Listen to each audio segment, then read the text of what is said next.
வணக்கம். நாம எல்லாரும் நம்ம வாழ்க்கையில எப்பவாவது ஒரு சின்ன பொய்யாவது சொல்லியிருப்போம் இல்லையா? ஆமா, யாருக்கும் பெரிய பாதிப்பு வராத ஒரு சின்ன பொய் தானேன்னு நாம நினைப்போம். ஆனா அந்த ஒரு சின்ன பொய் கூட எவ்வளவு பெரிய விளைவுகளை உண்டாக்க முடியும்னு எப்பவாவது யோசிச்சு பார்த்திருக்கீங்களா? இன்னைக்கு நாம பார்க்க போற கதையில பொய் சொன்ன ஒரு பையனுக்கு என்ன ஆச்சுங்கிறத பத்தி தான் ஆழமா தெரிஞ்சுக்க போறோம். சரி, கதைக்குள்ள முழுசா போறதுக்கு முன்னாடி சும்மா ஒரு நிமிஷம் யோசிப்போமே. விளையாட்டுக்கு சொல்ற ஒரு சின்ன பொய் நிஜமாவே என்ன பெரிய பாதிப்பை ஏற்படுத்திட முடியும்?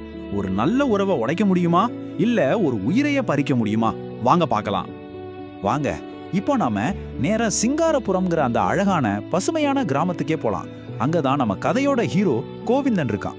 அவன் யாரு, அவனோட குணம் என்னன்னு முதல்ல தெரிஞ்சுக்கிட்டாதான் கதை இன்னும் சுவாரஸ்யமா இருக்கும். காளியப்பன் அவர்தான் கோவிந்தனோட அப்பா. உழைப்புக்கு பேர் போனவர். வயல்ல வேர்வை சிந்தி உழைக்கிற ஒரு விவசாயி. ஆனா அவரோட பையன் கோவிந்தன் இருக்கானே, அப்பாவுக்கு அப்படியே நேர் எதிர். அவனுக்கு வேலைனா கசக்கம், விளையாட்டுன்னா உசுறு. அவனோட உலகம் முழுக்க கேலி, கிண்டல், குறும்புத்தனம் இதுதான். ஒரு நாள் என்ன ஆச்சுன்னா, காளியப்பனுக்கு வெளியூர் போக வேண்டிய ஒரு வேலை வந்துருச்சு. அப்போ தன்னோட ஆடுகளை பாத்துக்கிற அந்த பெரிய பொறுப்பை கோவிந்தன் கிட்ட கொடுக்கறாரு. முதல்ல கொஞ்சம் தயங்கினாலும் அம்மா சொன்னதால கோவிந்தன் சரின்னு ஒத்துக்கிட்டான். இந்த பொறுப்பு தான் கதையில ஒரு பெரிய திருப்பு முனையா அமைய போகுதுன்னு அப்போ அவனுக்கு தெரியாது. ஆடுகளை மேய்ச்சலுக்காக ஓட்டிட்டு போன கோவிந்தனுக்கு கொஞ்ச நேரத்திலேயே போர் அடிக்க ஆரம்பிச்சிருச்சு. அந்த அமைதி அவனுக்கு ஒரு மாதிரி எரிச்சலா இருந்துச்சு. அந்த சலிப்புல தான் அவன் மனசுல ஒரு விபரீதமான விளையாட்டு யோசனை வந்துச்சு. சும்மாவே உட்கார்ந்திருந்தா பொழுது போகல. தூரத்துல விவசாயிங்க வேலை செஞ்சிட்டு இருந்ததை பார்த்தான். சரி, அவங்க கவனத்தை நம்ம பக்கம் திருப்புவோன்னு நினைச்சான். அப்பதான் உனக்கு அந்த குறும்புக்கார யோசனை வந்துச்சு. ஒரு பொய்ய வச்சு எல்லாரையும் ஏமாத்தி விளையாடலான்னு திட்டம் போட்டான். அவன் கத்தினான் பாருங்க, புலி வருது புலி வருதுன்னு. அவனோட இந்த அலறல் சத்தம் அந்த அமைதியான கிராமத்தையே ஒரு கன ஸ்தம்பிக்க வச்சது. அவனோட குரல்ல இருந்த அந்த போலியான பயம் கூட உண்மையா இருக்கிற மாதிரி இருந்துச்சு. ஐயோ, பையனுக்கு ஏதோ ஆபத்துன்னு பதறிப்போன ஊர் மக்கள் கையில கிடைச்ச கம்ப தடியை எடுத்துக்கிட்டு உதவிக்கு ஓடி வராங்க. ஆனா இங்க வந்து பார்த்தா கோவிந்தன் விழுந்து விழுந்து சிரிச்சுக்கிட்டு இருக்கான். அவங்களுக்கு வந்த ஏமாற்றமும் கோபமும் கொஞ்ச நஞ்சம் இல்ல. சரி, ஒரு தடவை தப்பு பண்ணிட்டான், அதுக்காக அவன் வருத்தப்பட்டானா? இல்லவே இல்ல. இந்த விளையாட்டு அவனுக்கு ரொம்பவே பிடிச்சு போச்சு. மத்தவங்களோட பயத்தை வேடிக்கை பார்க்கறது அவனுக்கு ஒரு பழக்கமாவே மாறிடுச்சு. இதனால என்ன ஆகுன்னு ஒரு நிமிஷம் கூட யோசிக்கல. அடுத்த நாளும் அதே கதை தான்.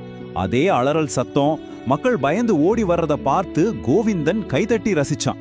அவனோட இந்த செயல் கிராம மக்கள் மனசுல அவன் மேல இருந்த கொஞ்ச நஞ்ச நம்பிக்கையும் மொத்தமா அழிச்சிடுச்சு. ஆனா இந்த தடவை ஊர் மக்கள் சும்மா போகல. உன்னோட இந்த போக்கிரித்தனத்தால எங்க வேலையெல்லாம் போச்சு பாத்தியான்னு நல்லா திட்டினாங்க. முக்கியமா அன்னைக்கு அவங்க ஒரு முடிவு எடுத்தாங்க. இனிமே இந்த கோவிந்தன் என்ன சொன்னாலும் நம்பவே கூடாதுன்னு.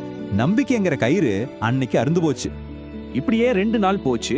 ஆனா 3ஆவது நாள் கோவிந்தனோட விளையாட்டு வினையா மாறப்போகுது. உண்மையான ஆபத்து அவன் கொஞ்சமும் எதிர்பார்க்காத உருவத்துல காத்துக்கிட்டு இருந்துச்சு. அடுத்த போய் என்ன சொல்லலான்னு அவன் யோசிச்சுட்டு இருக்கும் போதே திடீர்னு ஆடுங்க எல்லாம் மிரண்டு அங்கும் இங்கும் ஓடுறத பாக்குறான். அது சாதாரண பதட்டம் இல்ல, ஏதோ ஒரு பயத்துல ஓடுது. தூரத்துல புதருக்கு பின்னால ஒரு உருவம் மெதுவா நகருது. அது அவனோட கற்பனை இல்ல, அது நிஜமான புலி. அது ஆடுகளை தாக்க ஆரம்பிச்சதும் கோவிந்தனுக்கு உசுரே போயிடுச்சு. இப்போ அவன் கத்துறது விளையாட்டுக்கு இல்ல, உயிருக்கு பயந்து. ஐயோ புலி, யாராவது காப்பாத்துங்க, தொண்டை கிழிய கத்துறான். ஆனா என்ன பிரயோஜனம்? அவனோட உண்மையான அழுகுரல் யாருடைய காதலியும் விழல. ஒருவேளை கேட்டிருந்தா கூட இதுவும் அவனோட இன்னொரு பொய் தான் நினைச்சு ஊர் மக்கள் யாருமே தங்கள் வேலையை விட்டுட்டு உதவிக்க வரவே இல்ல. அவன் விதைச்ச வினை இப்போ அவனே தனிமையில நிக்க வச்சது. இப்ப பாருங்க, கோவிந்தன் தனியா நிக்கிறான். உதவிக்கு யாருமே இல்ல. அவன் செஞ்ச தப்போட மோசமான விளைவை அவன் இப்ப நேருக்கு நேரா சந்திக்க போறான். ஒரு பொய்யோட விலை என்னன்னு அவன் இப்பதான் உணர போறான். அவன் கண் முன்னாடியே அந்த புலி ஒரு ஆட்டை கவிக்கிட்டு காட்டுக்குள்ள ஓடி மறைஞ்சது. கோவிந்தனால ஒண்ணுமே பண்ண முடியல. அதிர்ச்சியில உறைஞ்சு போய் நின்னான். அவனோட உதவியற்ற அழுகுரல் அந்த வெட்ட வெளியில யாரும் இல்லாம எதிரொலிச்சது. அன்னைக்கு சாயங்காலம் கோவிந்தன் வீட்டுக்கு திரும்புறான். ஆனா அவனோட மந்தையில ஒரு ஆடு மட்டும் திரும்பல. அதோட சேர்த்து கிராம மக்களோட நம்பிக்கையையும் அவன் முழுசா இழந்திருந்தான். அவனோட விளையாட்டு போய் அவனுக்கு ரொம்ப பெரிய விலைய கொடுத்துருச்சு. இந்த கதை நமக்கு ரொம்ப ஆழமான மறக்க முடியாத ஒரு பாடத்தை சொல்லுதுங்க. நம்ம ஒரு தடவை நம்பிக்கையை இழந்துட்டா அதுக்கப்புறம் நம்ம உண்மை பேசினாலும் அது யாரும் நம்ப மாட்டாங்க. நம்பிக்கைங்கிறது ஒரு கண்ணாடி மாதிரி.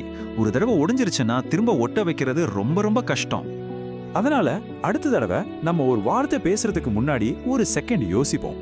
சும்மா விளையாட்டுக்கு சொல்ற ஒரு பொய் கூட நாளைக்கு நமக்கு உண்மையாவே உதவி தேவைப்படும் போது நம்மள தனியா நிக்க வச்சிடலாம். நம்ம வார்த்தைகளோட மதிப்பை நாம தான் காப்பாத்திக்கணும். இத பத்தி நீங்க என்ன நினைக்கிறீங்க?